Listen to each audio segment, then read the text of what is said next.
I heard there was this podcast, yo, about something funny like wrestling and so. And you really care about wrestling, don't you? There are drop kicks and leases all over the board, and then something called a wrestling hold. It's a super duper fun podcast about wrestling. That wrestling show. That wrestling show. That wrestling show. That wrestling show.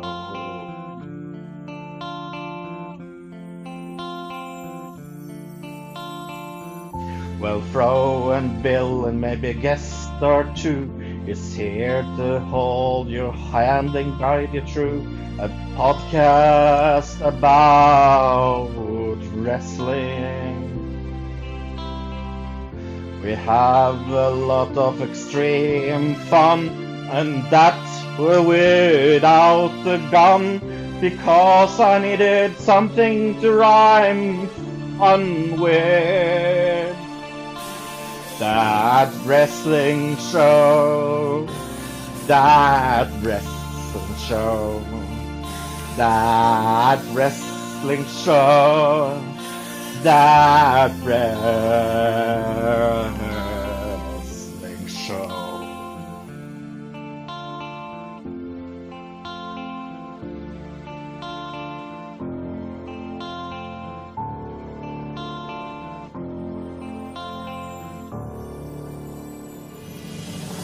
Well, sit your behinds gently down and listen to our podcast sound and try to guess this week's pro question. You win a lot of cool things and also help Bill with his bills. That's a super duper fun competition. That wrestling show. That wrestling show. That wrestling show. That wrestling show. That wrestling show. That wrestling show. That wrestling show.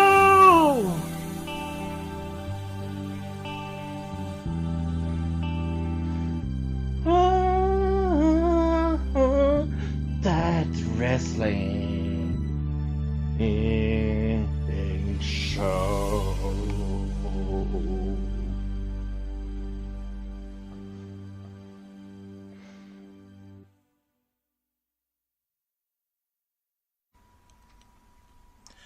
Just in time for National Chocolate Covered Raisin Day, it's That Wrestling Show. Hello, everybody. Welcome to another wonderful episode of That Wrestling Show, the only podcast where all pro wrestling matters. Fro, are you a fan of raisins? Yes, but I like them better as grapes. I agree. I definitely agree. Mm-hmm. But yeah, no, grapes, raisins, I don't mind them. They are good. I wouldn't go out of my way of getting raisins, but if somebody gave some raisins to me and said, "Here you go," I would say thank you, and I would probably eat it. Wonderful. How about you? Oh, I probably would just eat them as grapes. Yeah. Honestly. So, not big fun of raisins? Not really. Do you know what? It's like South Park has destroyed raisins for me. Right. Yeah. And if people don't know South Park, that is the name of the what can we call it? It's their Hooters parody. Yes, they're Hooters for kids. Mm-hmm. But it reminded me of something because I was thinking about I was trying to get some news if they have renewed South Park or not, and there's no news they have. Right. So I'm beginning to think it looks like I was right for once. Maybe. Oh, maybe that's them right now. Yeah, maybe that's them calling you, wanting to be a part of that wrestling show. Maybe. But are you stoked for WrestleMania? Are you getting in WrestleMania mood? I am getting into the spirit. A little later on, we'll have our WrestleMania report with Al out of love. I'll be honest. After this week's Raw and SmackDown, I really got to be honest. I'm starting to look forward to WrestleMania. I've heard some rumors that they've changed the John Cena match. Steve told me that it's a very complex situation because, well, we'll get into it when we do. Yeah. But we're also this week we're gonna also talk about Ring of Honor's 17th anniversary show, and I'm just gonna say it right now. If you miss that show, you missed a hell of a pay-per-view last week. I totally agree. And it's definitely... is it the best pay-per-view this year? I think so. I would easily say in the United definitely States. Yeah, I was thinking of, did I like New Japan better? Yes, I did. Because Wrestle Kingdom was a fantastic show. Yeah, I was just going to say, Wrestle Kingdom was amazing, so I'm not sure. But this was really good, and we'll talk about why it was really good. And you know what? Yeah, I did not talk to Luke about this, but it's the first pay-per-view that I actually got legally. Wow. Yeah, I bought this for my hard-earned money. Well, it was definitely worth your hard-earned money, Fro. Yeah, and do you know why? Because I thought of it. Like, I don't mind stealing from WWE. Right. I don't mind at all. They have the money, I really don't watch the product, so I'm not that bored, to be honest. But supporting independent wrestling has become more and more important for me. Oh yeah, definitely has. Yeah. And anyway, yeah. Let's. Well, actually, you know what? Before we get into news. I have a bit of an announcement to make. This was talked about in our Facebook group earlier this week, and I wanted to, go into full detail. So this is why you should join our Facebook group if you haven't yet. So I was talking with Steve, who is one of our admins for the group. It's actually me and him, since a certain someone decided to leave Facebook. A certain someone. Yes. And he came up with a really good idea, and I think we're going to go with this. Okay. We're going to do a contest. And this is for anybody and everybody. It doesn't matter if you're a good artist or if you suck. It doesn't matter. We are going to change the banner on our Facebook group. Ooh. Now this is going to be different from the logo of the show, because the logo is still going to be the same for a little while. Okay. We want you Oh, let me get that down. We want you to create a new banner for That Wrestling Show. Cool. And like I said, it doesn't matter if you are fantastic or if you're sloppy. It doesn't matter to us. We want everyone to enter. And what's going to happen is when you enter, we're going to take everybody's design and we're going to put it into a poll, a vote. And whoever has the most votes is going to win. Now, what are you going to win if you win this, you might say? You are going to get from me, and this is going to be coming out of my, hard-earned money. You're going to get a $50 Amazon gift card. Ooh, nice.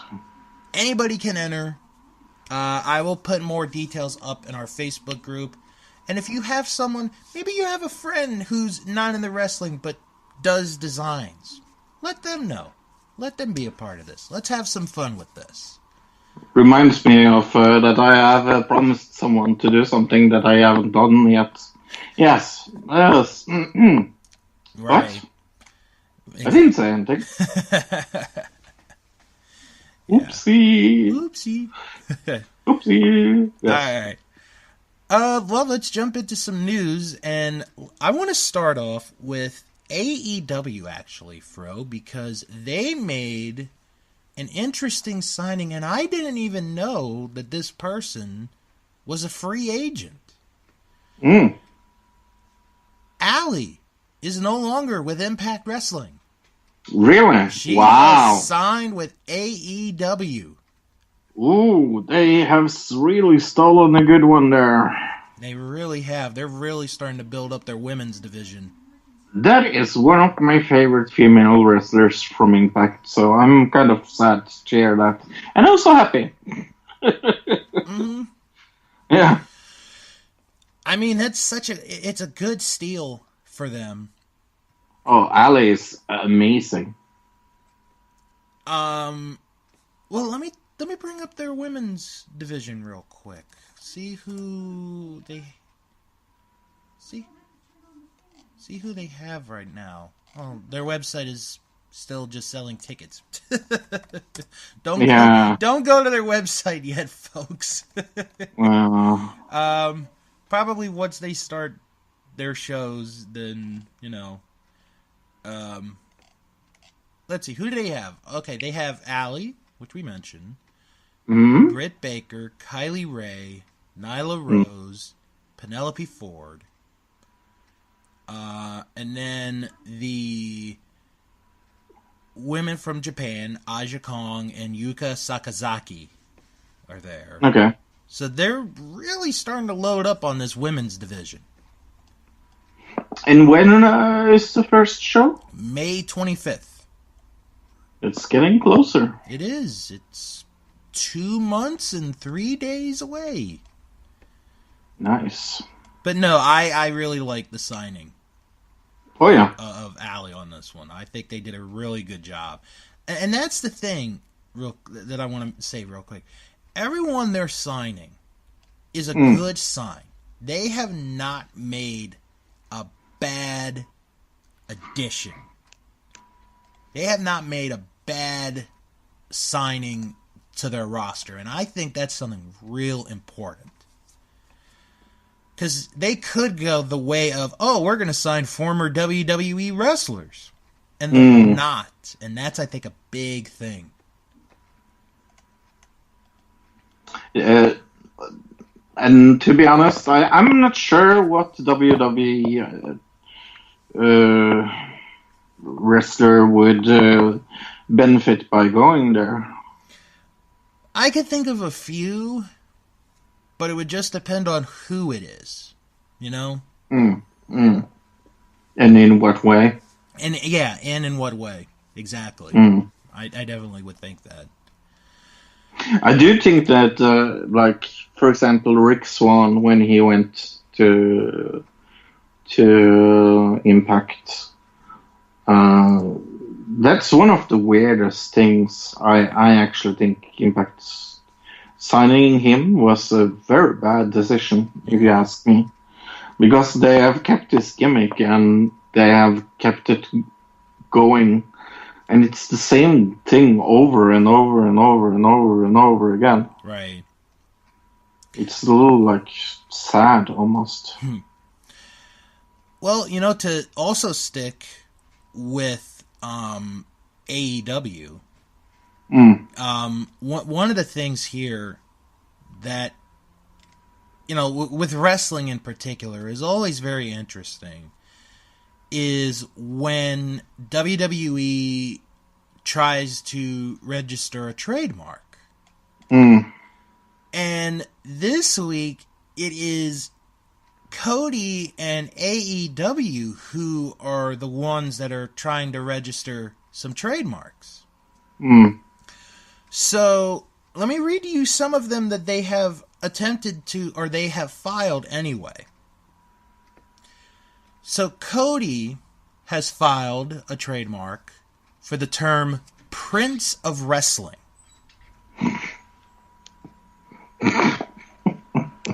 Okay. I mean, that's not a bad one. That's not bad. No.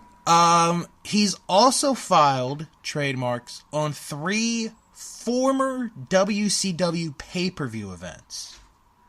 Okay. Battle Bowl, which I'm all for. Bash at the Beach. And Bunkhouse Stampede. It's just weird. It's just very, very, very weird. Oh, but we haven't even reached the weirdest one of all. No. Are you ready? Yes. He has filed a trademark for the 4 Horsemen. No. Yep. He's not going to get that. I don't know. There could be a possibility. No. You don't think so? No. All right. Well, we'll have to wait and see. So, let me ask you a question. And we're done talking about AEW for today. I know people want us to do more, but we got to move on. I mean, it's an interesting thing, but it is. As long as they have not given us anything to watch at or look at, it's hard to talk about them up and down. I mean, I'm very happy that we are in the situation that we have the ability to have more than WWE. Yeah. But right now, like, I need to see their product before I can tell you that I'm super stoked. I'm happy enough to give them a chance, but they have to prove themselves. Right, and that's what we all should do: is give them a chance. Yeah, that's what it should be. Yep. Don't go like fanboying over them, because it's not helping them. Right. All right, let me ask you a question. Anyway. When you moved from your parents' house, did you get a big coverage or what to do about you moving? What do you mean? Well, like, okay, when you moved from where you live with your parents to a place of your own, did you get coverage up the wazoo? Did people comment about you moving away and everyone talking about it? Not more than like they wishing me like good luck and things like that. Right. All right. Why? Well, WWE announced this week that they are moving to a new global headquarters. Wow. Now, they are staying in Stamford, Connecticut. They're just moving to a new building. So they 2 blocks away. it might be. So let me briefly read you the press release. Okay. WWE today announced that the company will move its global headquarters to a new office complex at 677 Washington Boulevard in Stamford, Connecticut. This move will allow the company to bring together its operations, including its production studios and corporate offices, as its new site. George Barrios, co-president of WWE, said, "One of the most important elements necessary to execute WWE's long-term growth strategy is world-class talent collaborating seamlessly to create compelling content. Our workplace initiative will be the foundation to meet these objectives and underpins our ability to deliver long-term value. The new headquarters will provide the company with workspace suited to its growing and evolving workforce. The site in Stamford's Central Business District provides greater access from various means of transportation, floor plans which are well suited to producing video content, and greater flexibility in workplace design. The company anticipates that it will move to the new headquarters in early 2021. WWE will lease the space for an initial term of approximately 16 and a half years, commencing no earlier than July 1st, 2019, with 5-year renewal options thereafter, blah, blah, blah, blah, blah." So, basically, folks, they are leaving the world-renowned Titan Towers, where they have been for years. And it's a bit of nostalgia for me, Fro, and I don't think I've ever told you this story. Because I actually, when I was a little kid, I went past the headquarters of WWE when I was a little boy, because we were going up for a wedding. I want to say it was Vermont or New Hampshire, one of those two. I never get that right. Or at least I don't ever get the state right where we were going eventually. But on the ride up, we passed Titan Towers. We passed the world headquarters of WWE. And I remember seeing the logo and the American flag, and I was like, wow, that is huge. I'm just wondering if this means that we could finally get the Hall of Fame. Like, does moving mean that they will have because the only reason to remove from Titan Towers is that it's beginning to be too small. I would think so. So maybe there's a big maybe on that one. I wouldn't mind that. No, not at all. Maybe they'll take advantage of it. WWE signed some wrestlers this week to NXT contracts. 2 of them former X Division champions. Robbie E was one of them who just signed recently, and he debuted at an NXT house show last night. And DJ... Sorry? Robbie E. Oh, Robbie E. Oh, mm-hmm. I thought I heard about him before. And yes. DJ Z is going to NXT. Okay. So that should be fun. DJ Z's a good wrestler. I think him going there is going to be good. I know. Yeah. I mean, as long as he doesn't do the gimmick he did in Impact, I'm okay. All right. I know you're a fan of game shows. I love game shows, yeah. Obviously, depending on which ones. I'm not sure if that depends. Well, I don't know.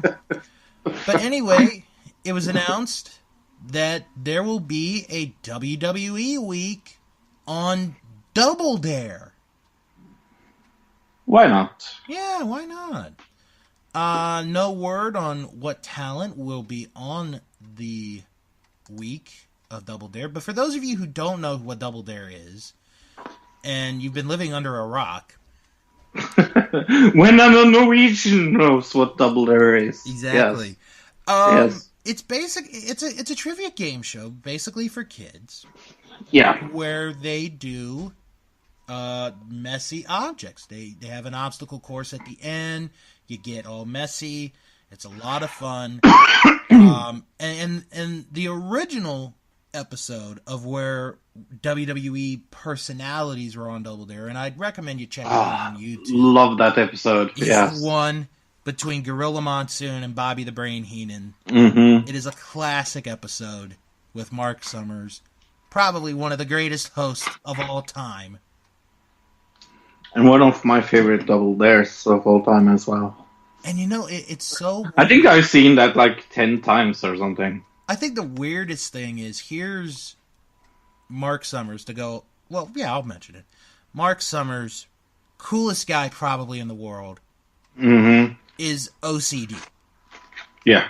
I mean, huge OCD. And he hosts a game show where you have to get completely messy. It's hilarious. And he does a great job. He does a great job of that. And now he's like the announcer on there. Because they got some young lady who's on social media as the host. And I never even heard of her. And I'll bring it up real quick to let you all know what her name is, because I can't think of it at the moment. Liza Koshy? Never heard of her. Yeah. And she's 20... Oh, she'll actually be 23 in a few weeks. Happy birthday. Yeah, happy birthday, lady who made it famous because she has no talent. Wow. I know, I'm terrible. Let's talk about New Japan. We mentioned them earlier about best shows of the year. They are at their final four of the New Japan Cup, and this is a big deal because whoever wins is going to face... Oh, that's probably Liza right now, probably to bash me. Mm-hmm. No. Whoever wins this tournament gets the title shot against Jay White at Madison Square Garden in a few weeks. So Saturday is the semifinals. Sunday is the finals. Saturday. Ooh, Saturday. Sorry. Well, Saturday will be a good night for a fight in Japan. Saturday night blues. Sorry. So here's the semifinal. I said Saturday. Oh, sorry. We have Okada against Ishii and Tanahashi versus Sonata. And then the two winners face Sunday in the finals. Sunday. For the right to face Jay White in Madison Square Garden. I could say right now it's not going to be Ishii. As much as I love him, no, it's not going to be him. No. I could see it being one of the other three. I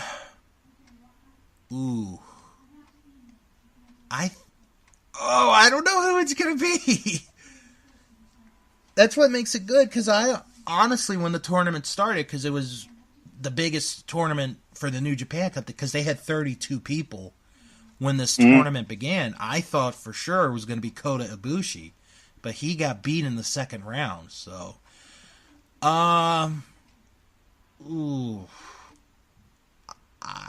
I think it's going to be Okada, but I could be wrong. I don't really know. It's up for grabs, I do believe, Fro. It is up for grabs. On Saturday? And Sunday, yep. I said Saturday. Oh, man. I love that song. No, it's a good song. It's a good Elton It's a John good song. song. Come on. No, it's good. It's good. Yeah. I mean, I probably wouldn't buy his albums, but I'll listen to his songs. Oh, come on. Even Elton my John. dad likes Elton John. I love Elton. Oh, man. Why don't we briefly talk about a little bit of Raw and SmackDown? Yeah, please do, because I don't watch it, that's for sure. I thought Raw, for the most part, was a good episode. Okay. I thought they did a very good build-up of Brock and Seth this week, because Brock was actually there. Wow. Yeah, I know, right? Did he need money or something? Aw, Fro. Vince was probably like, you gotta make one of your appearances. You need to come on. No, I thought that went really good. Plus, there was no physical contact between either one. It was even better. Because it was like Paul did some talking, and then when Seth came in the ring, Brock jumped out. So, okay. What else happened? There was an interesting segment with the women's tag team titles. Sasha and Bayley were talking, and Natalya and Beth Phoenix came out, and it was basically they wanted a shot at the women's tag titles because that title is being defended on all brands. So you had that. Batista had a decent interview about his match at WrestleMania. You had that. Drew McIntyre's on a roll, because Drew McIntyre is very good. We had actually a good match with Kurt Angle and Chad Gable this week. Wow. It was a really good match. I'm not saying, it's a 5-star match that Meltzer would have ever rated it, which he didn't, but I thought for Kurt, coming down to the end of his career, he's only got a few matches left. I thought that was a pretty good match that they had. Wow. So, if you get a chance, check that out. Ricochet had a match. He was really good this week. And then also, and you'll hear about it in the WrestleMania report, what happened with Ronda Rousey, and leading up to that, to the big triple threat match. It's gonna be very fun, I think, that match for WrestleMania. And then with SmackDown, because I only watched it for the Gauntlet. And Kofi, oh my gosh, this story just gets better and better, Fro, every week. Because it's like Kofi goes through the Gauntlet. He wins the Gauntlet. He wins he beats the 5 that he's supposed to beat. And then Vince comes out and he's like, all right, Kofi, you win. You're going to WrestleMania. If you can beat one more person. So, it ends up being Daniel Bryan, and Daniel beats him, and it's like, okay, now what's going to happen? Because basically, after everything that Kofi has gone through, and yet he doesn't win at the end, I'm really interested to see how this goes, because they're obviously going to have him still face Daniel at WrestleMania. I'm just interested to see how they get him there. So, but I think if you're looking for a week where developing matches towards a pay-per-view mattered, this week was a big week for it. Okay. Am I saying that they were both great shows? Not necessarily, but if you're looking for story development, this was the week for you. Okay. This was definitely the week. So, speaking of week, Fro and I, we're gonna take a quick break because we are gonna turn it over now to our WrestleMania report, and when we come back, we will talk about Ring of Honor's 17th anniversary. Hello everyone, this is your WrestleMania report, and WrestleMania 35 is just 2 weeks away from this coming Sunday, April the 7th, live from MetLife Stadium outside of New York City.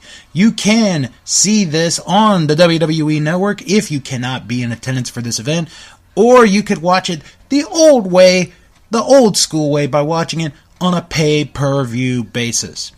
Let me tell you something, folks. You could tell it is WrestleMania season just by the mood that everyone has been in these last several weeks, as we are getting closer and closer to the greatest spectacle in the world. And oh, what a spectacle it will be on a cold April night in New York City, with a double main event that will be one to remember for a long, long time. In the first half of the double main event, Brock Lesnar will defend the Universal Championship against Seth Rollins. Now, this week on Monday Night Raw, these two men crossed paths. However, they did not get into physical contact. Who's winning the mind games? We'll see in 2 weeks. The other half of the double main event is a triple threat match for the Raw Women's Championship. Ronda Rousey defends the Women's Championship against both Becky Lynch and Charlotte Flair. Now, this past week has been a very exciting but yet violent week for the three women involved. It began this past Monday night on Raw when Ronda Rousey, in a successful title defense against Dana Brooke, after the match, went after not only referees, but security as well. And it also got to the point where her husband, MMA fighter Travis Brown, knocked out a security guard. Now, we have been told that Travis Brown has been banned from being at Monday Night Raw for now. We'll see if he is there at WrestleMania. Meanwhile, on the other hand, this past Tuesday night on SmackDown, Becky Lynch and Charlotte Flair, they had a brawl of their own on the Kevin Owens show. You could tell that the animosity is right there, folks. It is at a fever pitch. It is at an all-time high. And I'll tell you, folks, I can't wait to see how this triple threat championship match goes. Now, last week I did talk about how there could have been a possibility of talking about the WWE Championship match at WrestleMania. Unfortunately, Kofi Kingston did not win. He did beat the original 5 men. However, Mr. McMahon threw in, well, let's just say he threw in one extra piece of meat, and it happened to be the WWE Champion Daniel Bryan. And as of right now, WWE Champion Daniel Bryan has no challenger yet for WrestleMania. We will see who it ends up being in the very near future. On to more matches for this WrestleMania. Triple H will take on Batista in a no-holds-barred match.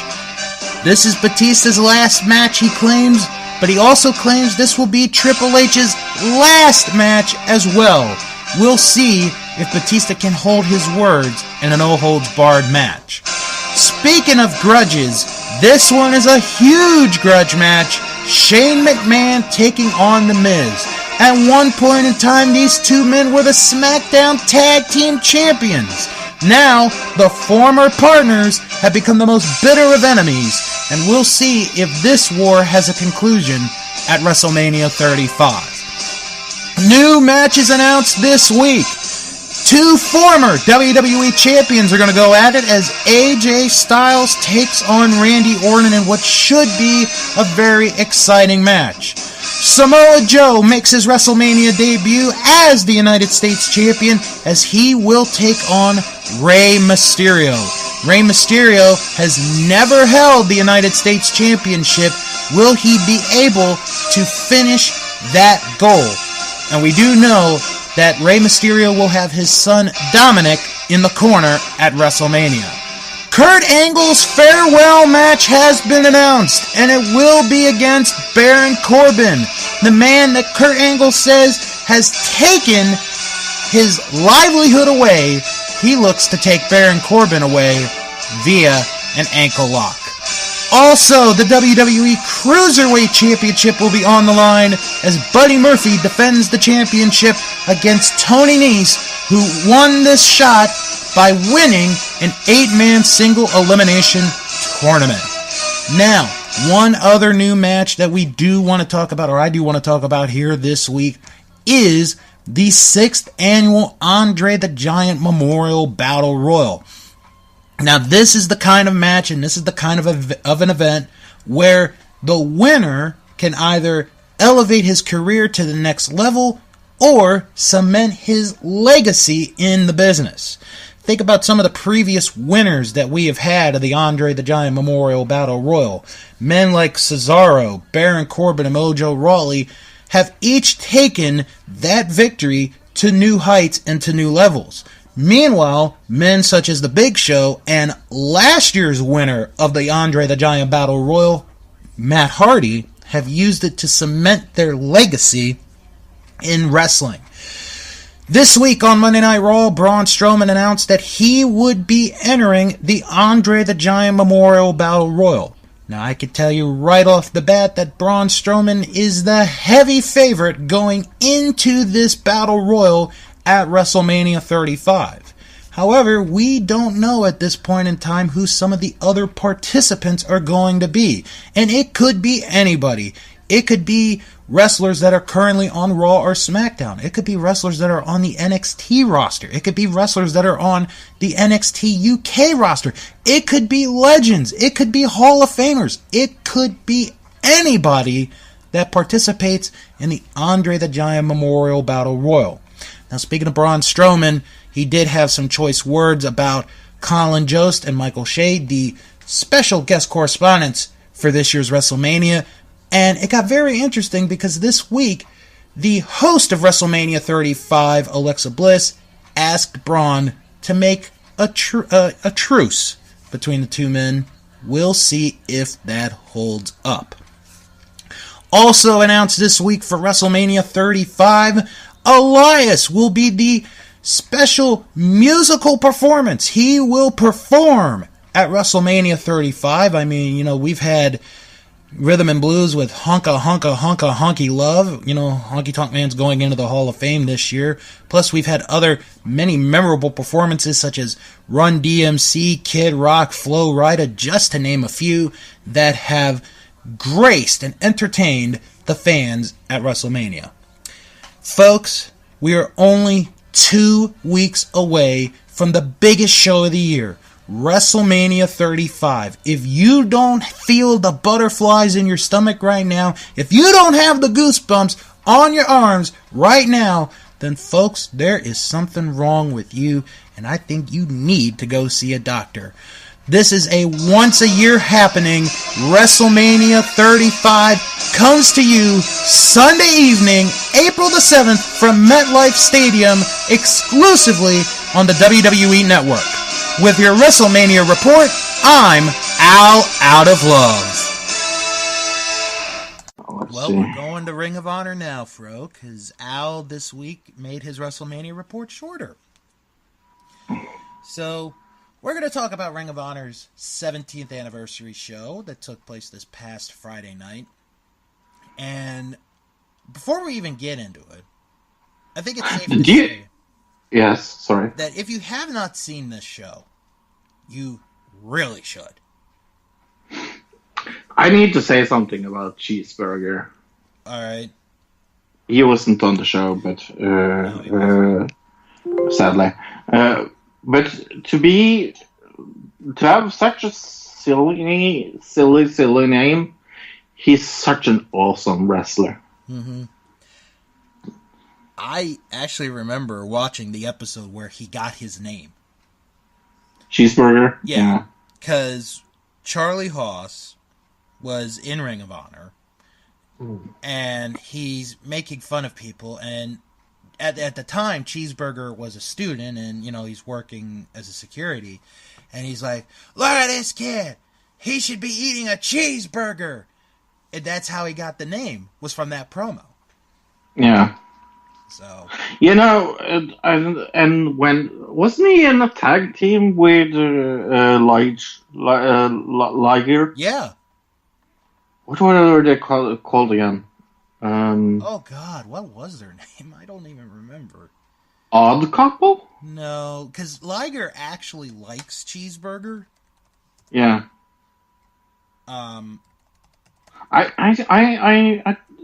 Didn't they? No, they were a tag team. Yeah, weren't a tag team called Odd Couple? Maybe. I don't remember. I don't remember. Anyway. Yes, let's talk about this pay-per-view without Cheeseburger. But I missed him. Yeah. Well, I'll probably see Cheeseburger at the Garden in a few weeks. So. Aw, you lucky fucking bastard. All right. So, 17th anniversary show. Our commentators are Ian Riccaboni. Yeah. Caprice Coleman. And we have a rotating guest of commentators because Cole Cabana is in Japan. He made it all the way to the quarterfinals of the New Japan Cup. So good for Cole. Good for Cole. Good for it. Good for him, not so good for us, because I put down the worst thing about this pay-per-view is commentating. Well, I think the first half, especially with Nick Aldis on it, was really good. Yeah, Nick Aldis was good. Oh, he was great. And his second, Camille, was there. Wow. Yes. Wow. Have you ever followed? You follow her on Instagram? I don't have Instagram now. She's actually a pretty cool person. She's cute. I'm not gonna lie. She's a cute person, but she's also pretty cool.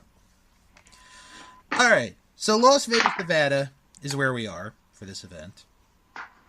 And we begin with Kenny King versus Marty Scurll. And Fro, I will let you take this one.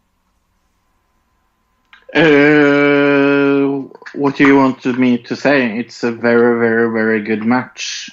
It's a very, very good beginning. And I like this very, very, very much. Pretty much that's all I wanted you to say. I mean, it's like it's... I will not say, this match. Right. One single time during this pay-per-view, and that's saying something. Yeah, it really is. There wasn't one match that didn't feel like it didn't fit in here, and it felt so... what's the word I'm looking for? It felt so filled without being, like, overbooked. Mm-hmm. In a good way. In a good way, yes. This was a good back and forth match. It obviously, with this match, puts Marty Scurll into position because he's going for the Ring of Honor title in Madison Square Garden. Oh, definitely. We had all known that at the time. And Kenny King's still a good wrestler. I really liked the match. Marty got the win. My dad actually watched this first match with me because we were watching college basketball prior to the pay-per-view. But what wonders me is what they will do with Kenny now.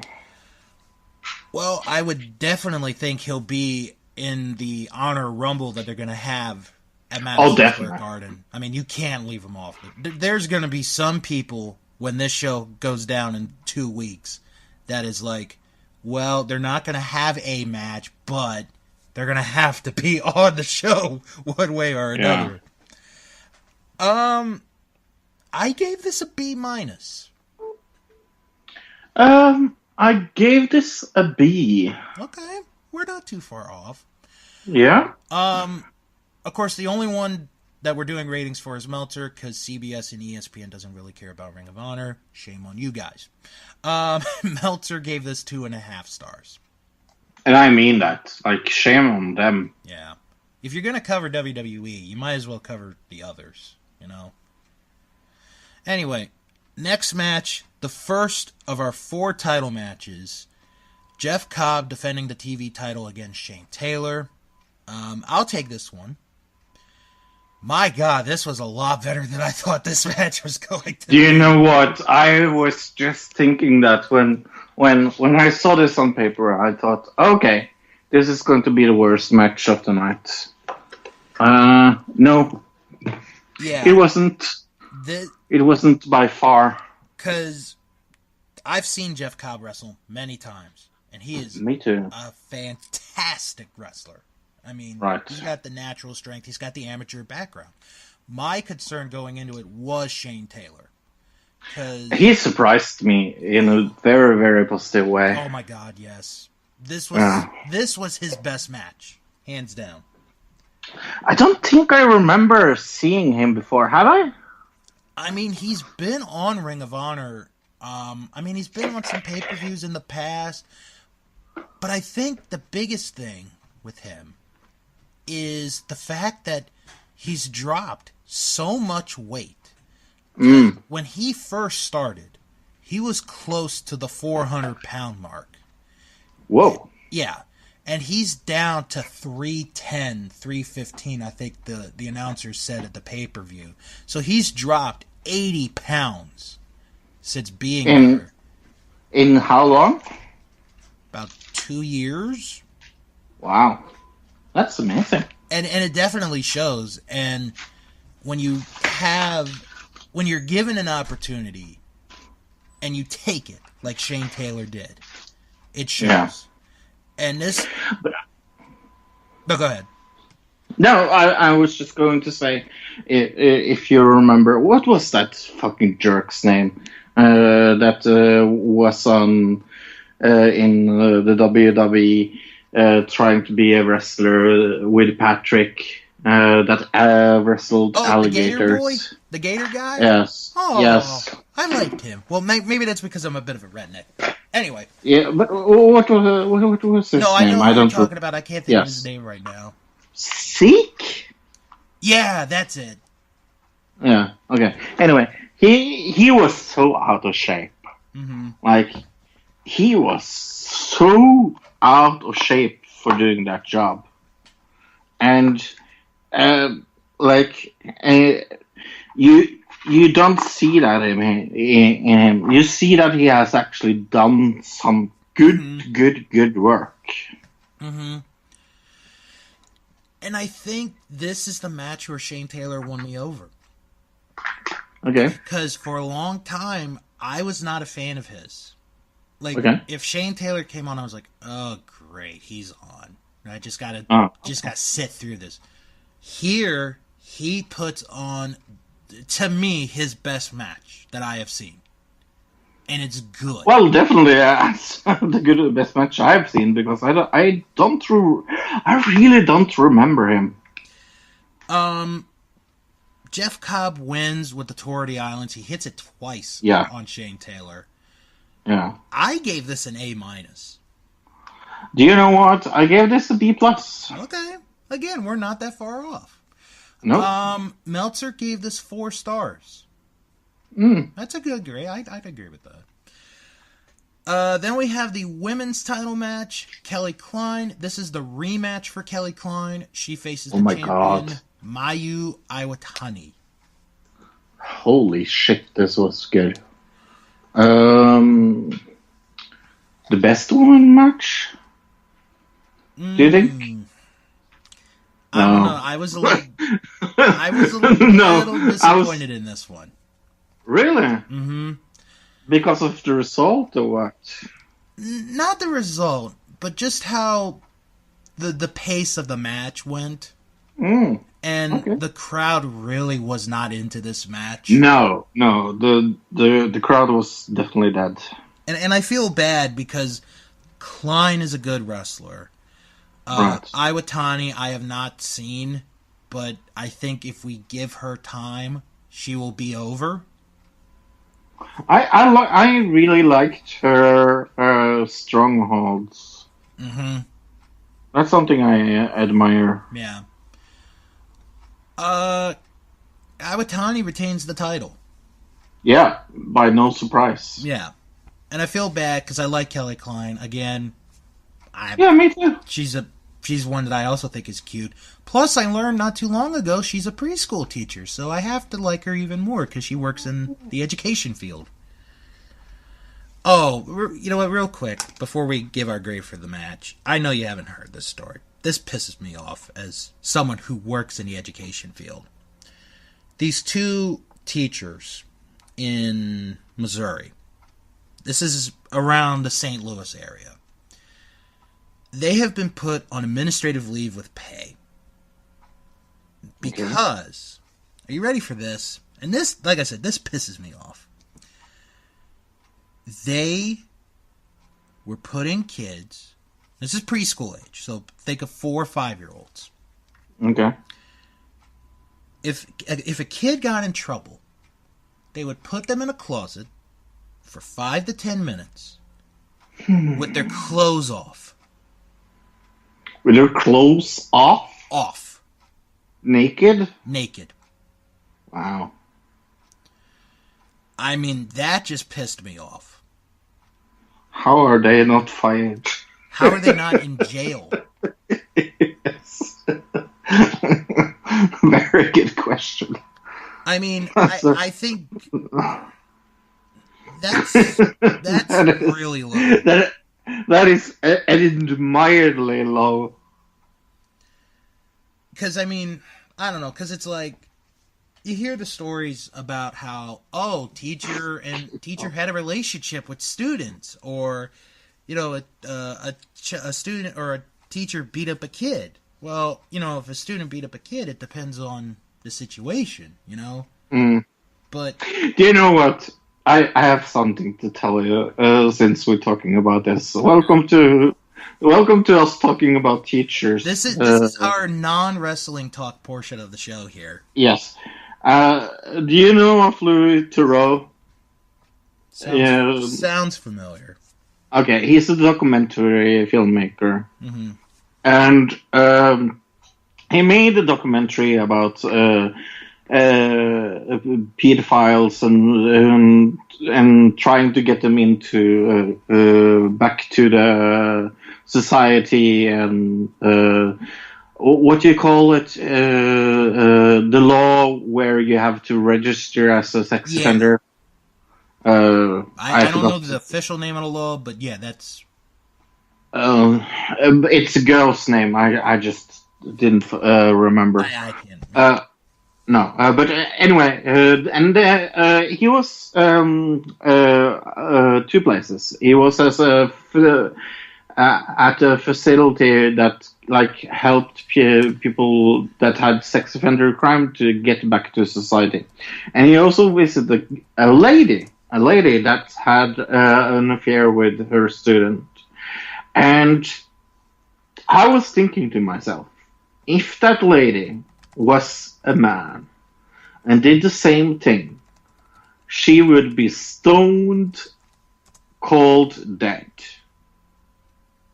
But because she's a lady and did it, people go like, oh, okay, nice. She's a lady. Oh. She's a do you understand? Yeah. Yeah. The name that you're thinking of it's Megan's Law. Megan's Law! That's it, yeah. And they have to register on the Sex Offender Registration and Notification Act, or SORNA. Yeah. So. Yes. No, but it's so ingrained in society that we think that sex offenders in school are only men. Mm-hmm. But there are ladies out there that also are predators, but they get over with it because they're ladies. Yeah, it's because you always got teach this when you were in school. Like, having hots for a teacher was like almost a thing.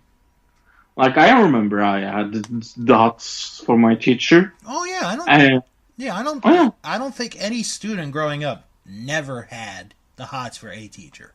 Mm-mm. If you didn't, you're a fool. And I like society today. Society today has been so like Me Too movement that we've forgotten that there are women sexual predators out Mm-hmm. there. It's not as known as everybody, no, because there's more stigma behind it. Yeah. But there is actually out there. So that was my 2 cents about that. I Anyway, understand. Yeah. it irritates. That irritates me that people only talk about like, oh, the men that touches kids. Yeah, well, there are actually women as well. Exactly. They're low numbers, but they are out there. Mm-hmm. Absolutely. Anyway, I give the women's title match a C. do you know what? I gave it a B. Okay. Again. All right. So now we got to set up this next match because there is a lot of setting up to do. Yes. So the next match that we're supposed to have Yes. is a tag team match with TK O'Ryan and Vinny Marseglia, members of the Kingdom, against Tracy Williams and Mark Haskins, members of Lifeblood. So we get the video package. I mean, we get full blown. You know, this match is going to be next. Video package, everything that leads up to the match. I like how they do this. Oh, this is so good. Yeah, I really like how they did this. So we get the intro for the Kingdom, and we're waiting, and no one's coming out. And waiting. Yeah. And all of a sudden, here comes Matt Taven out. So Matt Taven, if you remember, folks, from when we talked about this last week, he was in the main event. He's in the main event of the show, challenging Jay Lethal for the world title. So he comes out, and he's like, no, I'm not waiting. I want my match right now with Jay Lethal. I want it now. So it's like, how fun was this? oh my gosh. So good. So, you know, the commentators are talking, and one thing that they mention is how Jay Lethal, like, he has to be prepared. Like, he gives himself like an hour before he gets prepared. So Jay Lethal comes right out to the ring. And the referee's like, okay, we're going to have this match now. We're going to have it now. So when I'm watching it, because I saw this live. I know you didn't, because it was like 3 a.m. when the show started. Yeah, no, I was very in sleep, yes. When this started, there were 2 thoughts going into my mind. One was, this is going to be a short match, and Taven's going to win the title. Yeah. That was my thought going into it. Yeah. So we have They tricked you. Yep. So we get a slow start to the match. Not gonna lie, it's a slow start to the match. Oh, it's a slow start, but But once they get going, my God, it is so good. Oh, I love this match. You know, they're doing all their moves. Lethal goes to the top rope, and he's gonna do his elbow drop that he does since, you know, his tribute to Randy Savage. When all of a sudden, red balloons start going up in the air. Did you understand what it was? Yeah, I got the reference. Yeah. Oh, yeah. I got the reference.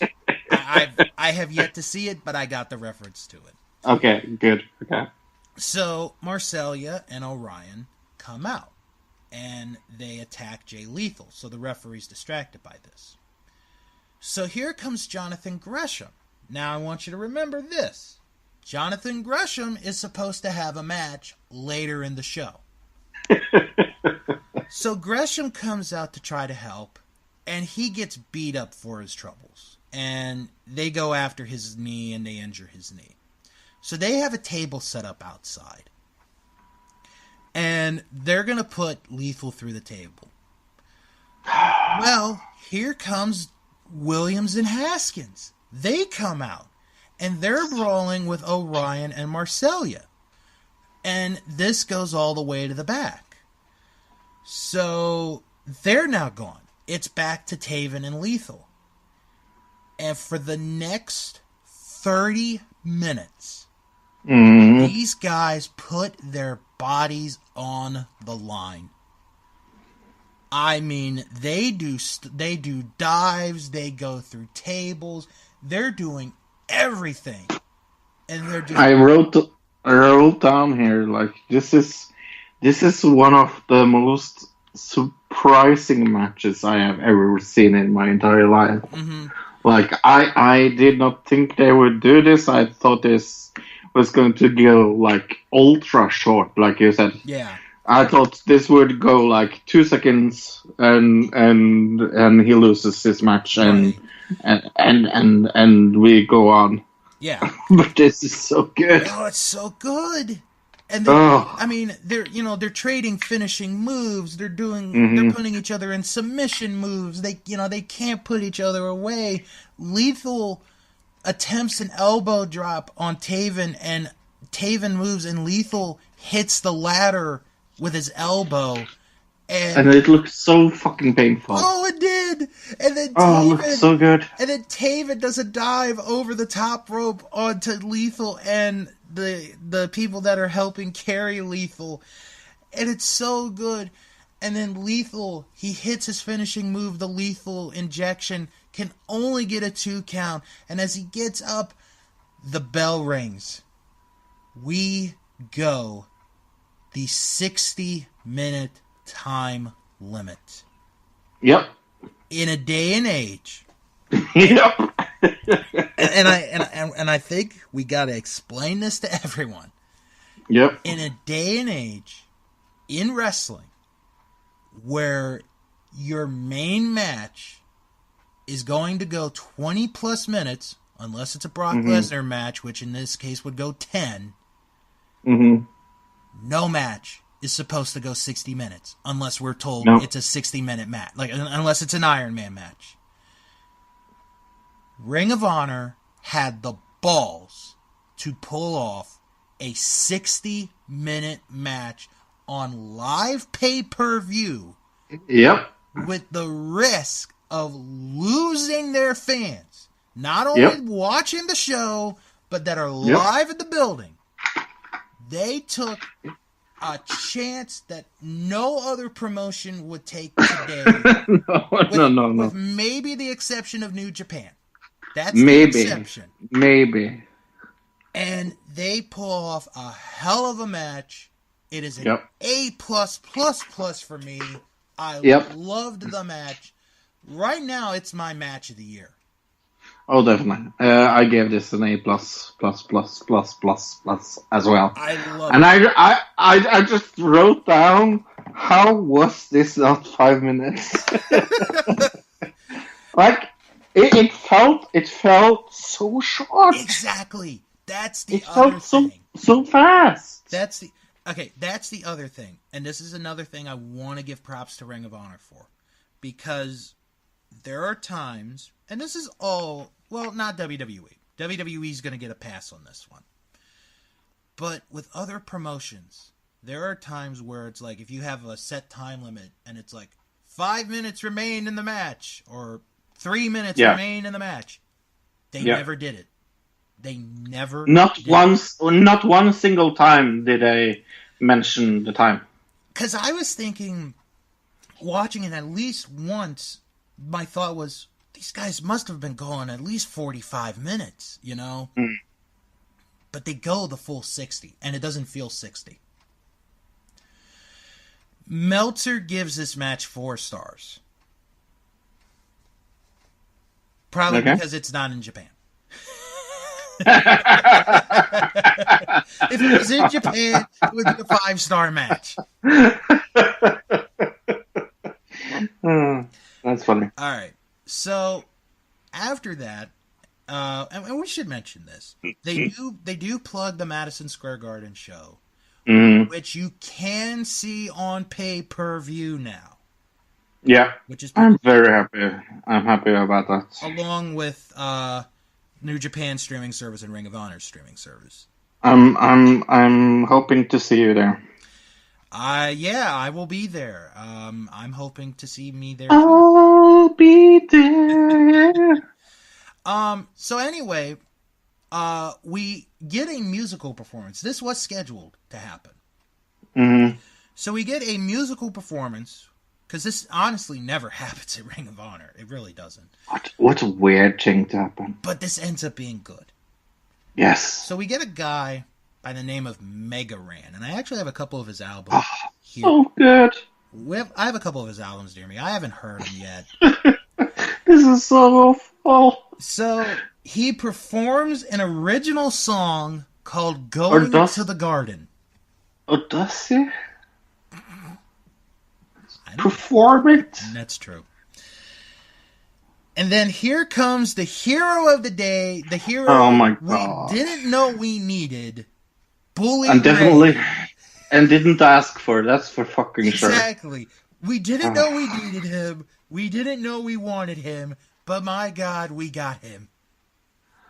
So he's such a good talker, that man. I love him as a heel. I love him as a heel. So he goes on this rant talking about how Mega Ran basically got his name from a video game, which, think about it, it's pretty true. Mm-hmm. And he makes fun of people who play video games today. And then he threatens 3 little kids in the front row. Oh, I love this. Can every promo of him do this? I laughed so much out of this. He goes in front of these kids, and they were not plants, ladies and gentlemen. They were not. You could see how fucking scared they were. That's the thing about promos, and I'm not Jim Cornette. I'm not one of those. Oh, it's a lost art form because they're dumb something bitches. And I love Jimmy. I love Jim Cornette. I do. But the art of a good promo is lost. And Bully Ray, if you can improvise, it's a good promo. Yeah. That's why Fro and I, we work so good with each other, because we can improvise. You know? Or at least I can improvise. Fro's just, okay, I'll just follow. But anyway. Okay, I'm going to beat you for saying that. Thank you. Okay. So anyway, the point is, Bully comes out and he talks about how he's the only one who's ever wrestled in Madison Square Garden. Well, that's true.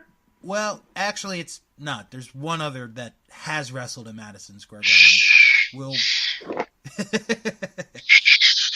Don't spoil it. Okay. So basically, Bully Ray puts out an open challenge for a New York street fight. But it seems like he's talking to somebody in particular. And we don't know who, because at the end he calls him a punk. And I think there were very few CM Punk chants, but that's sort of the thought there, but I don't ever remember Bully and CM Punk facing each other. No. So whoever this is, it's gonna be good. I don't know. But Bully Ray saved that segment, pretty much. So our next match is the match that I was looking forward to the most before that awesome world title match. Bandito against ROH. This was a fun match. This was a fun lucha libre match between two guys that can go at it. ROH is at the prime of his career right now. Bandito is going to be there within 2 years. He really will. Do you think it will take that long? Maybe shorter.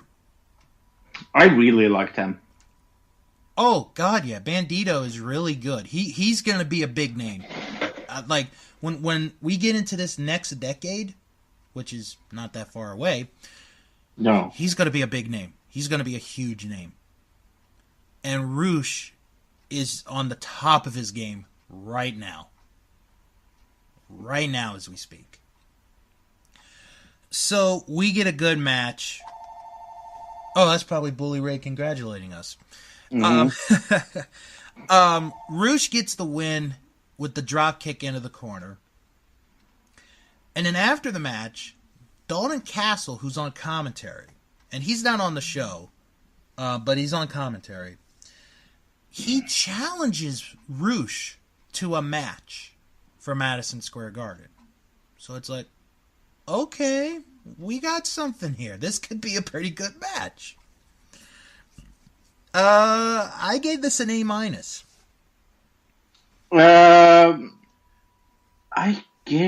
I lost my grades here. I gave it a A- as well. Okay. Meltzer gave this 3 3/4 stars. All right. So after that, we get a lot of explanations for the rest of the pay-per-view. Yeah. So, because of... But this is funny, though. It is. Because of the awesomeness that was the world title match, Mm-hmm. 2 matches got taken off the show. Yes. And they're done, and they're told in a storyline way so well that it's like, it makes sense. The tag match that we were supposed to have with the Kingdom and Tracy Williams and Mark Haskins, that match is being postponed because after the world title match, the Kingdom left the building. They left the building. So that match will happen again at a later date.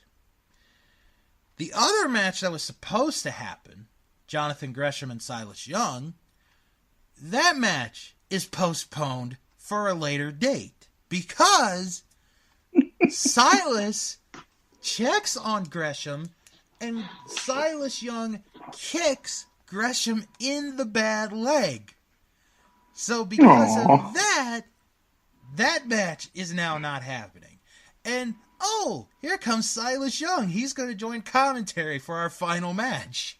Yeah, that felt a little weird. That felt very, very weird. So, now we go to our main event. Don't you agree that felt a little, strange that he would... It did, but it makes sense considering the match that we get. Yeah. So we go to our main event. It is the Ring of Honor World Tag Team titles in a street fight. It is Brody King and PCO, members of Villain Enterprises, Marty Scurll leading the group, against the Briscoe brothers. Now, before we get into this match, Fro, I'm going to say something that I've been wanting to say for years. Because I've been a fan pretty much my entire life. I was so happy that in 2019, PCO finally gets a main event match on a pay-per-view because, and this is the mark in me, because 25 years ago at Survivor Series 93, he was supposed to be in the main event of the Survivor Series, but got taken out for storyline purposes. So he never got the main event match that he was supposed to, and he got it here. Cool. So now that I'm excited that Pierre the Quebecers finally gets his main event match, this is just a fun fight. This is an okay match, yeah. I wish that the main event was the main event, but I understand storyline reasons. But it was a good ending. It wasn't an A match by all, but it was a fun match.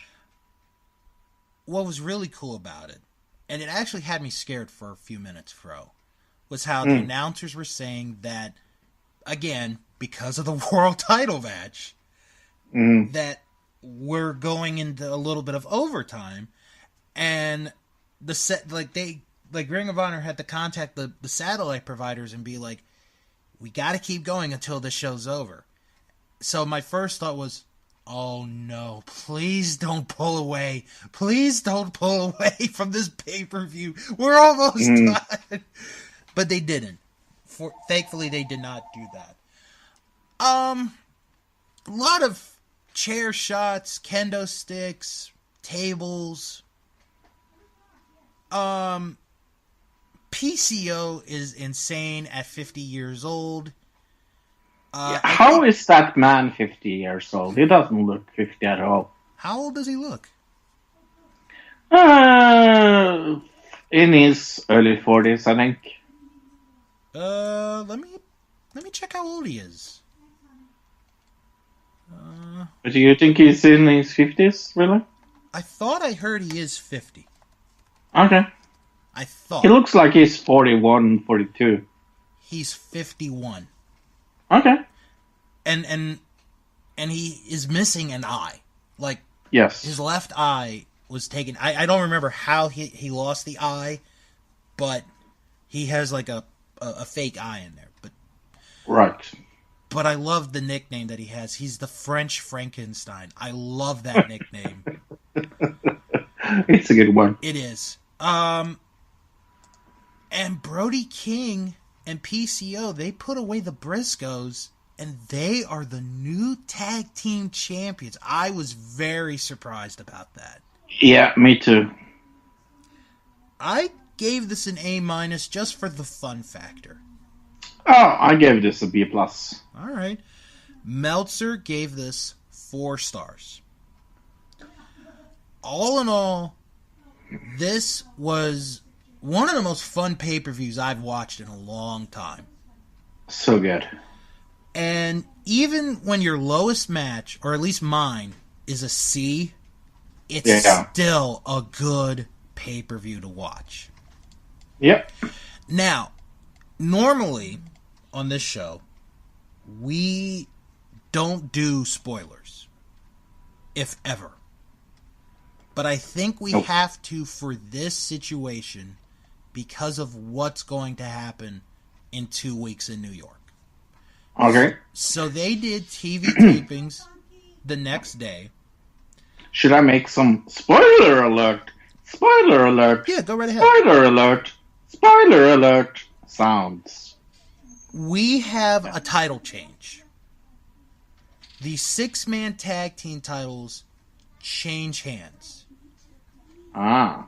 Marty Scurll, PCO, and Brody King beat the Kingdom for the tag team titles. That's really cool. And then, and actually this one's not much of a spoiler because the video's already been put out. The main event for the Garden Show is announced. It is Jay Lethal. Oh, actually, I forgot to mention this part. After the title match, Marty Scurll came down to the ring, and he picked up the Ring of Honor title and left with the title. I forgot to mention that. That was my fault. That's cool. So, Jay Lethal, Marty Scurll, and Matt Taven are going to face each other for the Ring of Honor World title in a ladder war. Wow. Oh my God. Wow. And I am going to be there. Oh! Well, I'm going to go in your suitcase. I don't think my suitcase is you're gonna fit in there, my man. But all in all, if you have not seen the show, check out this show. This is a must watch. What would you rate the whole show altogether? It's near. I'd give it a strong A. Yeah, I would rate it a very strong A-. Yeah. All right, well, why don't we start wrapping it up for this week, and we'll tell you guys what we got. Wrapping it up. So why don't we get into all the usual stuff. If you guys have any questions or comments, send an email, wrestlingman@thatwrestlingshow.com. You can follow the show on Twitter at WrestlingShow11 and check out our out our Facebook group at That Wrestling Show, at That Wrestling Show Facebook. You just type that into the search bar and you're right there. Yeah, and if you want to get a hold of me, try to think about it very, very hard. Yeah. very much. See if that helps. Also, visit the website at WrestlingShow.com and check out the Patreon page, patreon.com/Bill's World of Podcast. Fro, what did you guys discuss this week on Another Digital Citizen? Sorry. I make myself laugh. We didn't talk about anything on Another Digital Citizen. Now, we talked about the man, the legend that is William Cooper. Have you heard of him? Can't say that I have. William Bill Cooper. He's Alex Jones before Alex Jones was Alex Jones. Oh, okay. Yeah. And we go through his life. He had a very interesting life and died in a very, very, very weird way. Interesting. Let me plug some of the other podcasts that you guys should check out. Our Vantage Point, the Retro Wrestling Podcast with Joe Murata and Michael Quinn. This week, they started their royal rankings of the best WrestleManias of all time. Which two got mentioned? Plus, they reviewed this is basically for like the holy grail of episodes. The very last episode. And I'm not talking, well, this is WCW related, but the very last episode of the last show WCW ever produced, and no, it's not Nitro. It is WCW Worldwide from March 31st, 2001. Wow. How they got it, I don't know. I'm not going to ask them, but go check it out. I'm going to bet it was a legal way, and they have all the papers in order. Probably. If you're into one-man podcasts, then you should check out Greetings from Allentown with Pete Winson. He reviews a different wrestling program each and every week. This week, he goes to the Mid-South to review UWF TV from 1987. Never, ever heard of. I want to Are you surprised that I have never heard of that TV station? I am not. What did you call it again? Greetings from Allentown. No. Oh, that I have. Oh, the show. UWF. UWF. Not related to UHF, but. Such a good, underrated movie. It's a great movie. Check out the Wrestling Podcast About Nothing with former wrestling independent referee Mike Crockett and Ring of Honor star, and I hope to see him at the Garden, the Kingpin, Brian Malonis. They had last week a really good interview with Carrie Silken. I recommend you guys check that out. But this week, they talk about their favorite WrestleMania moments. So that should be a fun one to check out. And for your non-wrestling podcasts that I think you guys should check out, the Best Pick Movie Podcast, where they review each and every Academy Award-winning movie in no particular order. This week, they reviewed The English Patient. Oh, what an awful, awful movie. How that won Best Picture, I don't know. It should not have. That is such an awful movie. That is one of my least favorite Academy Award-winning movies. It is so freaking boring. How that beat Fargo, and I'm not... It beat Fargo?! Yeah, and I thought Fargo was an okay movie. Oh my god, it beat Fargo? You're giving me a heart attack here. Don't mean to. Was that the same year as Fargo and it beat Fargo? Yep. How is that possible? Talk to the people who voted that year. The English Patient beat Fargo? It also beat Jerry Maguire. I'm more clear about that. Show me about the Fargo. Yeah. Also, Unspooled. 1996. Unspooled with Amy and Paul. They review each movie from AFI's Top 100 Movie List of 2007. This week, they discuss West Side Story. Oh. That's one of my mom's favorite movies, actually. One of mine as well. Really, really good movie. I might give it a second chance. I watched it in high school. I wasn't thrilled about it, but I'd give it another chance. It's one of my favorite musicals. Yeah. And finally, cinematic triple threat with Chris O'Mealy. He and Dan Peck. They pick out 3 movies. They put it in a triple threat match, and they decide which movie is the better of the 3. In this episode, this new episode, it is a triple threat of musical biopics between Bohemian Rhapsody, Straight Outta Compton, and Ray. Straight Out of Compton, then Ray, then Bohemian Rhapsody. Well, you have to tune in to see what they picked. Do you agree with that? I don't know. I really don't know. Because Straight Outta Compton looked really good. Bohemian Rhapsody looked really good. Ray, no, it wasn't. Ray seems like a depressing movie. Ray is a very, very depressing movie. But Jamie Lee Foxx is amazing in that movie. Yeah, that's the role that wins him an Academy Award. Yeah, he really deserved it. Can I talk 2 words about Robin Hood? Oh, go right ahead. Oh my god, have you seen it? No, but I've heard it's really, really bad. It is one of the worst movies I have ever seen this year. It's awful. I downloaded illegally and watched Holmes and Watson. Mm-hmm. You know, it won all those awards Razzies, for worst. Yeah, Razzies. It is so unfunny, Bill. You have no clue how unfunny it is. It is one of the worst things I have ever seen in my entire life. Wow.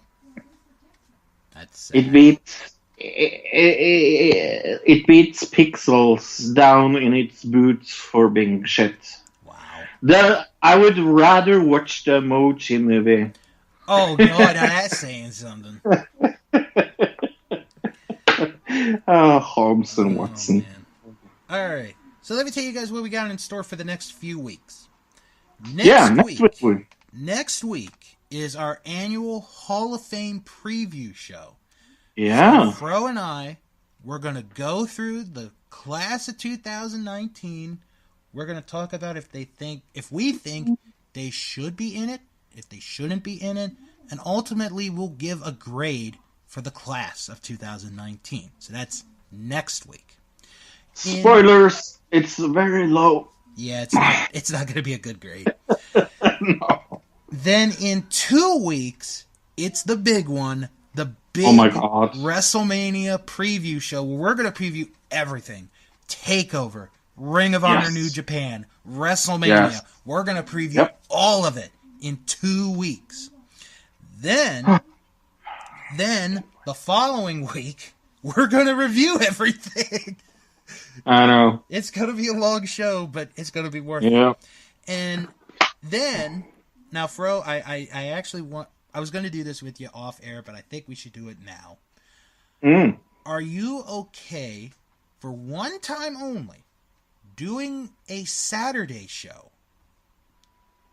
Saturday. It would be... Let me get my calendar real quick. It would be the 20th of April. Maybe. All right. Well, if you were here or... Why? Huh? Why? Oh, I'm going to be on vacation that week, but I come back Friday. Okay. That's going to be the week where they do the Superstar Shakeup, and we're going to talk about who got shook up and got moved to different brands. Ah, okay. Yes, I'm up for that. Oh, almost forgot. This weekend, new episode of Nostalgia Crew coming out. Oh, hooray! I missed you guys so much. Yeah, it's only been about a month.